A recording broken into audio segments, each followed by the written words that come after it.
What's up, guys? It's been a while na hindi tayo nakapag-vlog. Oo. Gawa na rin sa buntis ako, nanganak ako. Ayan.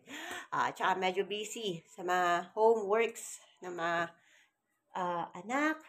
At dahil meron akong dalawang jobs din, kaya usually natuto talaga ako doon na yung mga anak ko. Yung baby ko naka-formula milk. Ayun. Hindi ko nga alam dito sa ano ko bakit ayaw maglabas ng maraming gatas. Ayun. But anyway, katatapos ko lang actually nag-work. Alright? Yung work ko as an online, una teacher, tapos habang nagtiteach din ako, meron din ako sa isang company na flexible ang time, nag-chat support din ako. So, ayun, sayang din kasi, 'di ba? Kaya yun, pag Monday to Friday, pinakamaagang klase ko is from 6 in the morning. Tuloy-tuloy na yan hanggang 11 p.m. AM, sorry. Pagkatapos, next nun is 6 p.m. hanggang 11 p.m. Ayan. Habang nagtatrabaho ako or habang nagtuturo ako, ang ginagawa ko, naka-chat support din ako. Oo. Ayan, yung mga gustong maging chat support. Ayan. Maganda rin naman ang chat support doon sa company na ano, pero dating app kasi siya. Pero to naman kasi, hawak mo ang oras mo na kung saan, nasa sayo. Kung gusto mo talagang sumahod, gusto mo talagang kumita, di kailangan magtrabaho ka. Lahat naman ganun, 'di ba? Ayun, ito kasi ang bayad kasi dito is per message sa chat. Well, sa teaching naman, per class din. Ayun. So, yun guys. Pa-share ko kayo dun sa may naghalaman-halaman ako. Kapag, alam mo, pag meron yung tayo na nakakaramdam ka ng lungkot.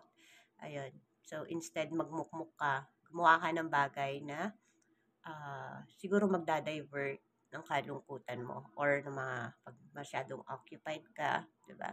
Papakita ko sa inyo yung ginawa ko during that time. Ewan ko ba, basta nung after kong nanganak, parang feeling ko, feeling ko parang left alone ako. Ewan ko kung bakit. Alright, so labas tayo. Labas tayo dito sa labas ng bahay, dito sa loob ng bahay. Alright, ay papakita ko sa inyo kung ano yung mga pinaggagawa ko. Okay?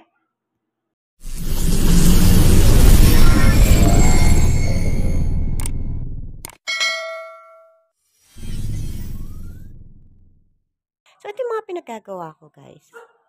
Naghalaman ako, ayan. Although, talagang, hindi talaga ako mahilig maghalaman. Ayan. Pero, ewan ko ba, try ko lang. Ayan, may sili ako, meron akong onion, meron akong, ito yung kapag may ubo ang bata. Ayan, hiningi ko lang yan. Tapos, ito, aloe vera. Ito, para may bulaklak din. Ay, oo, yun pala, guys. Ayun, nakita nyo yun? May kasi, merong assignment yung anak ko na parang planting. Oo, yung parang cultivating, ganyan-ganyan. So, ayan. Nakiusisa din ako sa kanya kung ano pinaggagawa niya. Ayan, so yan yung mga halaman na pinaggagawa ko. Ayan siya. O, diba? O, tingnan mo tong ang tawag nito, pinapatuyo ko. Tuyo na rin. Tingnan nga natin. Ito, petchay. Kasi kailangan daw petchay daw ang itanim. Pero, ang nakuha ko kasi parang Chinese petchay. Siguro, pareho sa rin lang siguro yun. Ayan siya. So, from bungkal-bungkal, ganyan. Actually, hindi doon nagumpisa eh. Nagumpisa to sa yung bunso, yung anak kong lalaki, kailangan niyang mag-decompose ba? Sa decomposing, yung kailangan sa mga nabubulok, 'di ba? Tapos ilalagay niya sa loob ng lupa. So, yun, nung nilagay niya dito sa loob ng lupa, sumunod naman yung assignment ng anak ko na kailangan niyang magtanim. Preparation, hanggang seeding, hanggang transformation ba yun? Ewan ko, or transferring, parang ganun. Hindi talaga ako mahilig maghalaman, guys.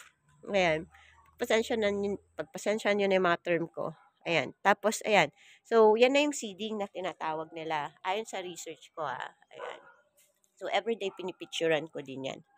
Itong ano na to, tanim to ng asawa ko, persimmon ang tawag dyan. Oo. Bumunga siya noon. Kaso, kung ano nangyari. Paoblong siya eh. Ayun. So, yan. Pasok ulit tayo sa looban. Ano yung mga halaman, no? Kaya kapag nalulungkot kayo, maghalaman na lang kayo kahit hindi kayo mahilig. At least ma-divert yung mga feelings nyo. Ayan. Ayan. Ay, ito pala guys, hiningi ko tong seed na, ang tawag nito? Carrots. Kaso parang basa-basa na siya, dala ng bagyo. Bumili din ako ng mga to. Mura lang kayo ng mga to. Itong tatlong ganito guys. Nabili ko ng 174 ata yun. Ayan. Hindi ko alam kung kailangan yata araw-araw yata diligan to. Pero parang basa pa yung lupa niya eh. Baka malunod naman siya. Di ba may ganon? Pag nasobra ng tubig o kaya pag basa pa yung lupa, dapat hindi mo na dinidiligan. Di ba? Hindi ko lang sure guys. Pero, well, may Google dyan, di ba? Sabi nga nila, Google tayo. So, yan guys. Pasok na tayo sa loob.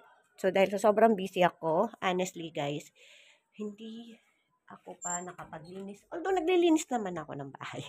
Pero hindi pa masyado guys dahil nga sa sobrang busy ko na. Oo.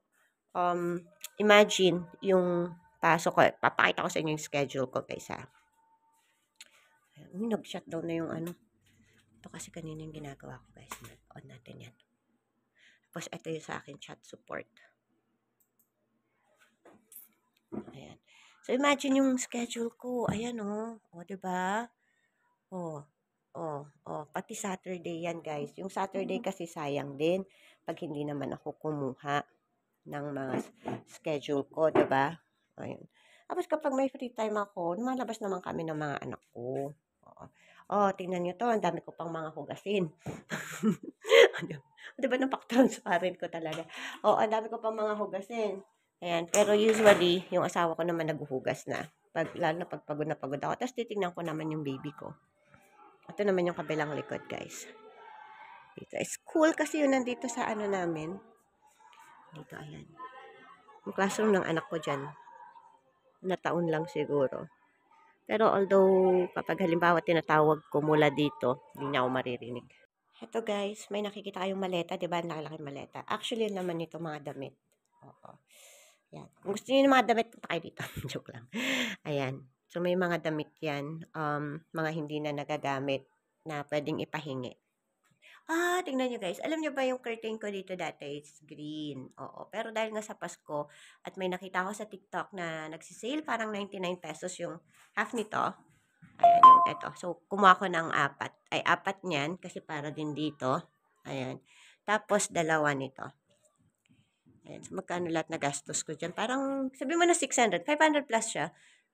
Di ko nga malala kung parang may konti lang yata na shipping fee. Kasi may mga discount yan. Ayan ang dami ko pang ipapak guys. Ayan. Nag-grocery din ako kahapon ng maliit. Ayan. Pakonti-konti. Kaloka. At syempre, kapag may Zonrox dito, ibig sabihin, malapit na naman tayo maglaba guys. Oo, lalo na't ngayon ay Wednesday na. Usually naman, pag naglalaban naman tayo, Saturday para at least may mga kasama tayong magbalnaw. Diba? Para mas mabilis ang trabaho. Ayan. So, gantong ang buhay ko. Ayan. Ang aking Christmas tree, ayan, sinet up ko lang siya kasi syempre, pag may mga kids kasi tayo, maganda rin yung may nakikita sila mga Christmas tree. At least may effort. Effort ba tawag dyan, guys? Ayan, may mga wish list sila dito. Ayan, yung kay Lara, sabi niya, Nezuko cosplay. Hindi ko alam yun, guys. Ito, Korean bag trend. Ayan, Saan ba yan? Ito, ayan. Sling bag, Lara. Okay. So, kasi sabi ko kay Lara dun sa anak ko, guys, na maglagay sila ng, kahit siguro mga recycled na ano dito. Pinaprint nila to sa akin kahapon. Kaya yun, tapos wishlist na lang daw ilalagay nila. Wishlist pa sila. Kaya gusto ko rin mag-wishlist. Ayan. Oo nga pala, ito pala, 'to, oh, 'yan, oh, 'di ba? May nagbigay sa akin ng kape, 'yan, salamat, ang Tibet.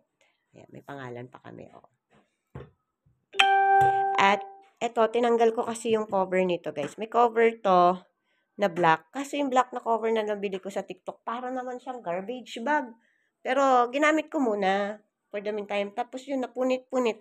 Kaya kumuha ulit ako sa TikTok. Mamaya siguro darating na yung ating cover nito at maaayos na natin.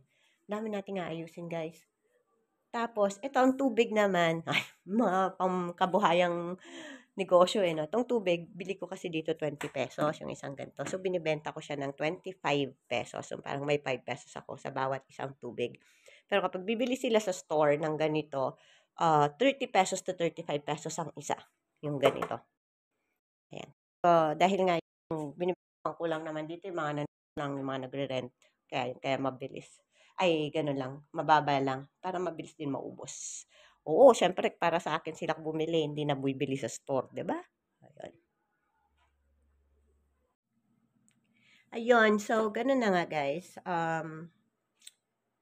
Tapos din tayo sa isang vlog natin ngayon. Back to work na naman ako. Katulad nga ng chat support ko, sabi ko nga sa inyo, di ba? Hawak mo lang ang oras mo doon. Ang dami ko pang guys na ano ilalakad. Oh, tingnan mo. Kaya pag minsan napaka-help. Tingnan mo, ang dugyot-dugyot ng card ko. Nakita nyo yan? O, puros mga schedule yan ay. Lalo na yung mga estudyante ko na hindi naman sila pasaway pero syempre maintindihan din natin. Minsan busy din kasi sila, 'di ba? So, flexible din kasi ang ginawa kong schedule sa English tutor. English tutor. Para class kasi sila mura naman ang sinil ko sa kanila. Matagal ko ng mga estudyante sila. Meron nga akong estudyante, 3 years na, 4 years na, halos magpa 5 years. Kaya sila nag-aaral ng English. Hindi dahil sa hindi sila nag-improve, pero gusto ko kasi nila na may kausap pa rin sila. At ayaw nilang makalimutan, lalo na kapag ang mga estudyante is galing Taiwan, Japan, yung mga yan. Very limited lang yung mga time na pwede makakausap ng foreigners. At oo nga guys, umutang na naman. Utang din ako ng printer ko, ayan. So, at yung mga anak ko, pag sinasabi ko sa kanila, kapag may mga project sila, kailangan magpa-print sa akin na lang. Ayan. So, may colored at saka black and white. Medyo mahal lang ito kasi hindi siya yung ordinary na hanggang A4 lang. So, ito yung kinuha ko na pati long, pwede siyang mag-print. Tapos yung meron na rin sa phone. Ayan. Kaya medyo mas mahal siya. Hindi kaya ng cash ko. Kaya inutang ko na. Salamat home credit Pinapautang mo ako lagi. Ayan. Ayan. So, yun nga. At naniniwala din ako sa pusang ito na kumakaway. Ayan. So, patapos na tayo guys. Maraming salamat ulit sa pag-antabay sa akin. So, hanggang sa susunod at sa next vlog natin. Magta-daily vlog na lang ata tayo guys, no? Ayan. Oo. Kasi hindi naman na tayo masyado nagtuturo sa YouTube din. Diba yun ang dati nating content. Ayan. So, ngayon, daily vlog na lang tayo. Ayan. So, I'll see you guys sa Wednesday. Kasi pretty ito Next Wednesday, kita tayo. And tignan ko saan tayo parating. Right, bye guys! Bye!